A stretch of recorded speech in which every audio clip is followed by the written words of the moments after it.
Aalis muna ako, babe. Hahanapin ko si Demon King. Ipangako mong pananatilihin mong ligtas sa mga anak natin. Hanggang sa muli natin pagkikita. I love you. Bumagsak ang mga luha ko habang binabasa ang mensahe ni Cassie. Ilang sandali pa'y umangat ako ng tingin at pinakaramdaman ko ang loob ng silid.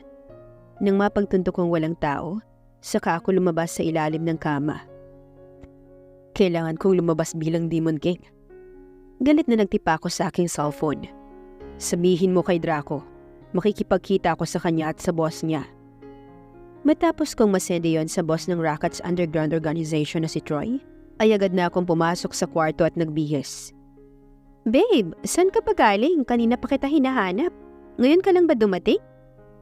Bungad ka agad sa akin ni Sandra nang makapasok na ako sa silid namin ni Cassie. Siyempre ayoko namang sabihin na silid namin to ni Sandra. Lalo lang kumukulo ang dugo ko. May emergency na nangyari sa kumpanya ko kaya dinaanan ko muna. Pagsisinungaling ko habang pinipigilan ko ang sarili kong hindi lalabas ang aking masamang anyo. Anong nangyari dyan sa noo mo? Bakit ka nagkabukol? Ang sarap talagang hampasin ang pagmumukha ni Sandra. Magtatanong pa, siya lang din naman ang may kagagawan nito. Nauntog ang ulo ko kanina. Tipid kong sagot. Ganun ba? Siya nga pala, babe. May iso-surprise sana ako sa'yo. Sabay abot ng pregnancy test kit sa aking kamay. Tinignan ko ang pregnancy test kit at buntis nga siya ng 2 buwan. Hindi kita ginalaw. Paanong nabuntis ka? Nagtatakang tanong ko sa kanya. Babe, nakalimutan mo na bang may nangyari sa atin ng mga nakaraang buwan? Hindi mo siguro natandaan dahil lasing ka nun. Kilala ko ang sarili ko. Kahit na lasing na ako, nasa matino pa rin akong pag-iisip. Kaya wag mo akong lokohin. Nagpagalaw ka sa ibang lalaki. Mike, babe, ano bang pinagsasabi mo? Anak mo tong dinadala ko. Bakit ka ba nagkakaganyan, ha? Dahil ba kay Aryan? Sa babaeng pangit na yun? Alam kong espesyal ang tingin mo sa kanya. Babe, asawa mo ko. Bakit mo ako sinasaktan ng ganito? Matulog ka na, Sandra. Aalis muna ako. Mawawala muna ako ng 1 linggo. Dahil pupuntahan ko ang isang branch ko sa Greenland. Sa pagbalik ko na lang tayo mag-usap. Siya nga pala, tumawag si Lolo Albert sa akin kanina. Namiss na raw niya ang mga bata. Kaya magbabakasyon muna kami doon ng 1 linggo sa kabilang isla. Teka, bakit agad-agad? Hindi naman sila tumawag sa akin, ah. Paano sila tatawag sa'yo? Kung minumura mo sila sa tuwing tumatawag sila. Hindi ko nga alam sa'yo kung bakit malayo ang loob mo sa kanila eh. Samantalang noon, halos ayaw mong umalis sa tabi nila.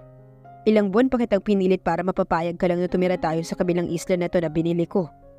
Okay, fine. Wala ako sa mood para sumbatan mo pa. Advantage din naman yun sa akin eh. Dahil malaya akong magagawa ang gusto ko dito sa loob ng mansyon. Sige, ipadala mo na lang ang mga bata bukas. 1 linggo lang naman pala eh. Hayaan mong ang matatanda naman ang magbantay sa kanila. Alis na ako. Pagkasabi ko noon ay agad na ako naghakbang palabas ng pinto dala ang aking backpack. Teka babe, di ba sa Greenland ang site mo? Bakit parang aakyat ka sa bundok sa lagay mong yan? Nagtatakang tanong sa akin ni Sandra nang nasa pintuan na ako. Tinatamad ako magdala ng maleta. Gusto ko mag-backpack na lang dahil 1 linggo lang naman eh. Isa pa, wala na akong time para mag-shopping ng mga kailangan ko doon. Dahil malaki ang problema ng kumpanya doon sa Greenland. Parang napaniwala ko naman si Sandra. Dahil nakita kong kumbinsido naman siya sa sagot ko. Siya nga pala. Susunduin ng sasakyan ni Lolo Albert ang mga bata. Ipahanda mo na sa yaya nila ang kanilang mga gamit. Okay babe, si Maring na lang ang bahala doon dahil pinalayas ko na si Aryan. Tumango na lang ako habang nakatalikod sa kanya dahil ayokong makita niya ang masama kong anyo nang mabanggit niya si Aryan sa katauhan ni Cassie. The next morning, nandito ko ngayon sa loob ng aking lungga. In short, sa lungga ng King. Isa itong mansyon na napapalibutan ng mataas na pader na lagpas sa sukat ng mansyon. Ang paligid ay maraming punong kahoy na nagpapaligsahan na rin sa taas ng pader. Pagkatapos kong isuot ang aking mask na halos natatakpan ng buo kong muka, saka na ako lumabas ng aking silid at dumiretso sa basement nitong mansyon. Pagpasok ko ay naabutan ko pa ang aking mga tauhan na pinapalo ng tubo ang katawan ng armado na pinahuli ko sa kanila. Tumigil sila nang makitang papalapit na ako sa kanila. Boss Damon, ayaw talagang umamin. Hindi niya daw alam kung paano nakatakas si Sandra. Pagsusumbong sa akin ni Troy. Sa lahat ng boss na hinawakan ko sa buong mundo, siya lang ang napili kong pagkatiwalaan. Kaya siya ang ginawa kong right hand at kahalili ko sa pag-handle ng lahat ng mga organization. Ganun ba? Ayaw mong umamin ha? Sagot ko kay Troy. Nag-hit-hit muna ako ng sigarilyo na hawak ko bago tinapon sa sahig at tinapakan. Nakita ko na halos puno na ng likido ang buong katawan nito dahil sa tama ng tubo na pinalo sa kanya. How did Sandra escape from your hands? Tanong ko kay Tamor, isang armado at boss ng Triad Underground Organization sa Japan. Ang Triad ay sikat sa Japan dahil sa business nito. Bosu no maoyo, ojiyo, anataga, watashitachi no tokoro, nichurete kita toki, sandora ga dono yo, ninigeta kawa, wakarimasem. Ang namimilipit sa sakit na paliwanag ni Tamor. Speak English, I don't understand you. I yelled at him angrily. I don't know, Boss Demon. Who is her accomplice inside the Triad? That's why she escaped. Umiiyak na sagot ni Tamor. I repeat, who made her escape? This ends my query. If I do not receive an appropriate response from you, I will kill you and close your Triad organization business in Japan. Boss Demon, I swear, I have no idea. I had all the Triad members investigated, but they merely said that Sandra ran away alone. Troy, do it. Pagkatapos mo siyang tapusin ay tawagan mo ang contact natin sa Japan at ipakulong ang lahat ng miyembro ng Triad. Kailangan walang matira sa kanila. Utos ko kay Troy, sabay talikod sa kanya at lumabas sa basement. Kahit naririnig ko pa ang nagmamakaawang sigaw ni Tamor, hindi ko na ito pinansin. Magbabayad silang lahat sa pagsira sa buhay namin ng asawa ko. Nasa kalagitnaan pa lang ako ng hallway papuntang lobby nang mapatigil ako sa paglalakad. Nakita ko ang humahangos na si Basti, isa sa mga gwardyang naka-assign sa labas ng mansyon. Boss Demon, nandiyan na po sila sa labas. Ang top na si Draco at ang boss daw niya. Papasukin mo. Dalhin mo sila sa lobby sa may visitor's lounge. Kalmado kong sagot, bagamat pilit pinipigilan ang kalabog ng aking dibdib. Yes, boss. Agad na tumalima si Basti palabas ng mansyon. Ilang beses akong nagpabalik-balik sa paglalakad sa loob ng lobby. Inaayos ko ang aking sarili para hindi mahalata ng aking asawa na ako mismo ang Demon King na hinahanap niya. Hindi pa kasi ako handa na aminin sa kanya ang lahat. Isa pa, ayokong malaman ng lahat na asawa ko siya at baka masangkot pa siya sa magulong buhay na pinasok ko. Nang makabawi ako sa aking katinuan, agad akong kampanteng umupo sa aking trono na nasa harapan. Di nagtagal nakita kong pumasok ang lalaki. Siguro ito na si Draco, na kasama ng aking asawa. Pero teka, bakit hinahawakan niya ang kamay ng aking asawa? Baka naghahanap siguro ang lalaking to ng sakit ng katawan. Nagingit-ngit sa galit ang kalooban ko dahil sa lalaking to. Boss Demon, nandito na po sila. Uwi ka ni Basti. Sige, pwede ka nang bumalik sa pwesto mo. Nairitang utos ko kay Basti, ngunit hindi pa rin umaalis ang paningin ko sa kamay ni Draco na nakahawak na ngayon sa braso ng aking asawa. Ano ang kailangan niyo? Galit kong tanong sa kanila. Nakita ko ang pagkasindak sa mata ng aking asawa. Nakilala kaya niya ako? Kinakabahan kong tanong sa aking sarili. Boss, ako si Cassie, ang nakatakdang maging Eagle Queen ng Airy. Gusto ko sanang makipag-usap sa iyo kung pwede mo kaming matulungan. Wika ni Cassie. At bakit naman kita tutulungan? Hindi ka ba kayang ipagtanggol ng asawa mo? Parang gusto ko pang sapakin ang aking sarili sa huli kong sinabi. Di ba sarili ko rin naman ang sinusumbatan ko? Alam ko pong kaya rin akong samahan ng asawa ko. Kaya lang po mas malakas ang puwersa mo para kalabanin si Alex Montenegro, ang Eagle King ng Airy. Kaya nagpasama ka sa kalaguyo mo? Po? Sinong kalaguyo? Batid ko nalilito siya sa mga tanong ko. Gusto ko lang kasi siyang inisin. Kasi hanggang ngayon, hindi pa niya tinatanggal ang kamay ni Draco sa braso niya. Tatadyakan ko talaga ang lalaking yan kapag hindi pa niya kinuha ang kamay niya sa asawa ko. Ako lang dapat ang pwedeng humawak sa kanya. Nakita ko kasing parang sweet kayo sa isa't isa nitong si Draco. Hindi mo ba siya kalaguyo? Kunot noong umiling-iling si Cassie. Boss Draco, kayo po ang pakay ko kung bakit ako pumunta rito. Wala po akong ideya na mahilig rin pala kayong mang-usosyo ng buhay ko. Nagkasalubong ang kilay ko sa tinura ng aking asawa. Nakita kong tinanggal na niya ang kanyang braso mula sa pagkakahawak ni Draco Halata bang nagsiselos ako? Mrs., ano ba ang dahilan mo para maisip mong dapat kitang tulungan? Isa pa, kailangan pa ba niyang assistant mo kapag nakikipag-usap ka sa akin? Masyado akong mailap sa mga tao at hindi ako basta-basta pumapayag na makipagkita sa iba. Pasalamat ka at pumayag na ako makipagkita sa iyo.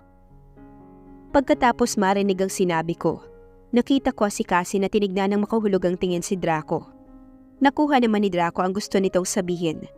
Kaya ito lumabas at hinayaan kaming makapag-usap ng sarili na ni Cassie. Ngayong nakalabas na ang kasama ko, mapagbibigyan niyo na po ba ako sa aking kahilingan, Boss Demon? Narinig kong tanong niya sa akin. Depende kung paano mo ako kukumbinsihin na tutulungan kita. Hindi ko sakop ang angka ng Airy. Isa pa, matagal na silang hiwalay sa pamamahala ng New York. May sarili silang paniniwala at kultura. At ako bilang Demon King, hindi ako manghihimasok sa buhay nila dahil labas sila sa mga organisasyon na hinahawakan ko. Kaya ako hinihingi ang tulong mo dahil maraming organisasyon na nasa ilalim mo mismo ang halos nakapasok na si Airy. Kawawa ang mundo ng mga Aita na malayang namumuhay doon. Kayamanan lang naman nakabaon sa bundok ang habol ng mga tauhan mo. Buti sana kung naguhukay lang sila. Ngunit maliban doon, pinapahirapan sila ng mga lalaki. Pinagsasamantalahan pa nila ang mga babaeng Aita. Ilang taon na nilang ginagawa ang pagpapahirap sa mga taga-Airy. Nalilitong tinignan ko si Cassie. Hindi ko alam na may mga nakatagong kayamanan pala sa Airy. Kung totoo man na maraming organisasyon na nasa ilalim ng pamumuno ko ang nakapasok sa loob ng Airy nang hindi ko alam, sigurado akong may isang tao na gustong sumalungat at kalabanin ako. Kaya inilihim ito. Nilinaw ko na sa kanila mula pa sa umpisa na ayaw kong gumawa sila ng isang bagay na hindi ko alam, lalo na kapag labag sa aking batas. Bumalik ako sa aking wisyo at takang tinanong si Cassie. May ideya ka ba kung sino sa mga underground organization ang nakapasok na sa Airy? Dala ko ngayon ang listahan ng mga miyembro ng Airy simula pa ng panahon ni Mommy. Ngunit wala siyang nabanggit na mga pangalan ng underground business na nakapasok na sa Airy. Sa pagkakaalam ko, unti-unti lang naman silang nakapasok dahil kay Alex Montenegro. Itong si Alex Montenegro, gaano na siya katagal namuno sa Airy? Sa pagkakaalam ko, nagsimula siyang maging Eagle King bago pa man mamatay si Mommy. Hindi ko alam kung ilang taon na siya saktong namuno. Ang dati niya kasing galamay ay si Madam Mia, na 23 years ang pumumuno bilang temporaryo na Eagle Queen. Walang sino mang pumalit na Eagle Queen dahil nasa akin ang kwintas. Malamang more than 23 years na siyang namumuno dahil buhay pa si Mommy na maging Eagle King siya. Kung ganoon, bakit hindi nilang kita samahan sa Airy at ipakita mo yung suot mo na kwintas? Patunay na ikaw ang totoong Eagle Queen. Nang sa ganun ay mabantayan mo ang bawat kilos ng Eagle King. Hindi mo na kailangan pang labanan si Alex Montenegro. Pwede kong gawin yun, pero baliwala ang pagiging Eagle Queen ko. Kung mas makapangyarihan kaysa sa akin ng Eagle King, okay lang sana kung mabuting Eagle King siya, ngunit hindi. Magkasalungat kami ng panuntunan sa pamumuno. Isa pa, halos lahat ng mga mabuting miyembro ng Airy noon ay nagsanib na rin sa underground organization na pumasok sa kanila. Kahit maging Eagle Queen man ako, walang silbi yun. Kung puro halimaw naman ang nasa paligid ko. Hindi ko pa rin magawang ipagtanggol ang mga taong mamumuhay sa Airy. Ano ang gusto mong gawin ko? Tanong ko kay Cassie. Tulungan mo akong labanan si Alex Montenegro. Kapag natalo mo siya, ikaw ang papalit bilang Eagle King ng Airy. Maging Eagle King? Hindi ka ba natatakot na baka mas masahol pa sa mga tauhan ko ang gagawin ko sa Airy? Bakit, Boss Demon? Yan ba ang plano mo? Sarkastikong tanong ng asawa ko. No, ikaw ang plano ko. Agad kong sagot. What? Nakita kong nagulat siya sa naging sagot ko. Sumilay ang ngiti sa mga labi ko. Interesting. Maging Eagle King at ikaw naman ang aking magiging Eagle Queen. Ayaw mo ba na maging Demon Queen ko? Pangaasar ko sa kanya. Nakita ko agad siyang pinamulahan ng muka. Kahit bakas na mga sunod na balat ang kanyang muka, napapansin ko pa rin ang cute niya sa tuwing namumula siya. Boss, hindi ako nagbibiro. Seryosong usapan tong pinag-uusapan natin. Nairita niyang sagot. Seryoso naman ako ah. Inaalok kitang maging Demon Queen ko. Ayaw mo ba nun? Ibibigay ko sa iyo ang lahat ng gusto mo. Sabay himas ko ng kamay niya at masuyong dinala sa aking labi upang halikan. Pak! Hinimas ko ang aking pisngi na nasampal ng mga kamay niya. Gulat na tinignan ko siya na ngayon nag-aalboroto na parang bulkan sa galit. Loko, ibahin mo ako sa mga babae mo, Demon King. May asawa ko at hindi ko papalitan yon. Kalimutan mo na ang pinag-usapan natin. Wala kang kwentang kausap. Sabay talikod sa akin. Sino naman ang may sabi sa'yo na marami akong babae? Ikaw lang ang babae ko. Pahabol kong sagot sa kanya. Tumigil siya sa paglalakad at nilingon ako na nanggagalaiti pa rin sa galit. Ano ba pinagsasabi mo? Akala ko matinong kausap ang king na sinasabi nila. Hindi ko alam na may sayad rin pala sa utak. Saka nagpatuloy sa paglalakad. Agad akong natahimik sa sinabi niya. Marunong ako sa lahat ng bagay. Ngunit sa pagpapanggap lang talaga ako sumasablay. Pagkaharap ko kasi ang asawa ko, nakakalimutan ko ang mga plano ko. Nakita ko siyang malalaki ang mga hakbang na binabaybay ang kahabaan ng lobby palabas. Nasa galagitnaan pa lamang siya nang biglang sinalubong siya ni Draco nang nagmamadali at bakas ang takot sa muka. Narinig at naintindihan ko ang bawat salita nito kay Cassie habang sinasalubong siya. Reyna Aguila, nuestros enemigos nos han seguido hasta el Eri. El Rey Aguila sono que estás vivo. Sus hombres arrestaron al gran maestro Alex por ayudarte. No salgas todavía, al menos aquí no. Se atreverán a entrar a la garida del Rey Demonyo. Reyna Aguila, nasundan tayo ng mga kalaban natin sa area. Nakatunog ang Eagle King na buhay ka. Hinuli nila mga tauhan ni Grandmaster Allen dahil sa pagtulong niya sa'yo. Huwag ka munang lumabas. At least dito, hindi sila mangangahas na pasukin ang lungga ni King. Nakita kong binaling ni Cassie ang mga nag-aalalang tingin niya sa akin.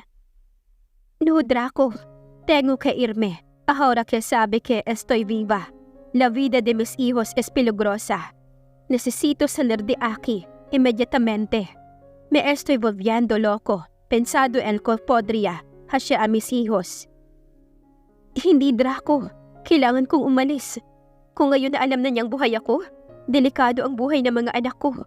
Kailangan kong makalabas agad dito. Mababaliw ako kakaisip kung anong gagawin niya sa mga anak ko. Humahagulhol niyang pagkasabi. Querida Reyna Aguila, Mike se encargará de ellos. Yo sé que él no abandonará a tus hijos. Mahal na Reyna Aguila, si Mike na ang bahala sa kanila. Alam kong hindi niya pababayaan ang mga anak mo. Pangungumbinsi ni Draco. Nagmamadaling lumapit ako sa aking asawa dahil humagulhol na ito ng iyak sa sobrang pag-aalala. Akmang yayakapin na siya ni Draco upang pakalmahin. Ngunit agad akong pumagitna sa kanilang dalawa. Kaya ako ang yumakap kay Cassie. Tinapunan ko ng nagbabagang tingin si Draco. Kaya wala siyang nagawa, kundi ang hayaan ako na nakayakap kay Cassie. Ayoko siyang masyadong mapalapit sa asawa ko. Sumenyas ako sa aking mga tauhan na paalisin sa lobby si Draco at tumalima naman ang mga ito. Mahigpit ko ang niyakap ang aking asawa at masuyong hinalikan ang buhok niya. Siguro naramdaman niya ang ginawa ko. Kaya agad niya akong tinulak at mabilis na napag-igkas ang kanyang mga kamay upang sampalin na naman ako. Mabuti na lang at mabilis pa sa 4:00 ang mga kamay ko, kaya naman naharangan ko kaagad ang kamay niya upang hindi mapadapo muli sa mukha ko. Nakita kong nagalit siya dahil hindi tumama ang kamay niya sa bisngi ko, kaya kabilang paa naman niya ang lumipad at mabilis ko namang hinarangan din yon ng isa ko pang paa, kaya bigo na naman siyang matadyakan ako. Ngunit mas lalo lang siyang nagalit. Umabot din kami ng kalahating oras na puro depensa lang ang ginagawa ko sa bawat atake at sipa niya. Lumaban ka! Loko ka ha! Kanina ka pa! Humihingal na sigaw nito sa akin. Alam kong pagod na ito sa pag-atake sa akin at mas lalo lang kumukulo ang dugo niya dahil lagi kong hinaharangan ng bawat sipa niya. Siguro kung mahinang klase ako ng lalaki, tadtad na ng bukol ang buong katawan ko dahil sa lakas ng mga sipa niya. Buti na lang talaga at mas malakas ako kaysa sa kanya. Kung hindi, baka matuluyan na talaga ako sa pagka-under desaya ko. Bakit ba nakalimutan ko na may pagkatigre ang asawa ko? Dahil sa pag-aalala ko sa kanya, nakalimutan ko na ako nga pala si Demon King sa harapan niya at hindi ang kanyang asawa. Binigyan ko pa yata ng problema ang aking sarili. Sige, ituloy mo ang pagsipa sa akin. Hahalikan na talaga kita. Nakita kong agad itong natigilan. Woman, huwag mong kalimutan na nungga ng Eagle King itong pinasukan mo. Huwag mong hintayin na may gagawin pa ako sa'yo na hindi mo magugustuhan. Panguuyam kong wika sa kanya. Galit niya akong tinalikuran at tumakbo palabas ng lobby habang umiiyak. Tinapunan ko ng makahulugang tingin ng aking mga tauhan na nakahilarang nakatayo lang sa gilid ng lobby at kanina pa nanonood sa sparring namin ni Cassie. Sundan niyo siya at dalhin sa kwarto ko. Galit na sigaw ko sa kanila. Agad namang tumakbo ang mga ito palabas. Napakamot ako sa aking batok. Nahihirapan akong paamuin si Cassie dahil ibang tao ang tingin niya sa akin. Napamura ako sa aking sarili. Masakit talaga ang ulo ko ngayon. Ilang sandali pa'y buhat-buhat na ni Ansel si Cassie na wala ng malay. Agad kong pinasan ng aking asawa at galit na binitin patiwarik sa kwelyo si Ansel, isa sa mga tauhan ko.